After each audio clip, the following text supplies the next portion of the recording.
بسم اللہ الرحمن الرحیم۔ السلام علیکم ورحمۃ اللہ وبرکاتہ۔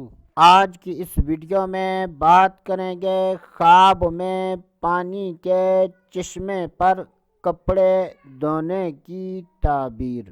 جب بھی خوابوں کی تعبیر بیان کی جائے اور اس میں مرد و عورت میں سے کسی کا ذکر نہ ہو تو اس سے مراد مرد و عورت دونوں ہیں۔ حضرت سیدنا ابراہیم کرمانی رحمۃ اللہ تعالی علیہ نے ارشاد فرمایا کہ اگر کوئی خواب میں دیکھے کہ وہ حوض کے پانی سے کپڑے دھو رہا ہے تو یہ اس بات کی دلیل ہے کہ خواب دیکھنے والے کے گھر والے گناہوں سے توبہ کریں گے اور دین کا راستہ اختیار کریں گے۔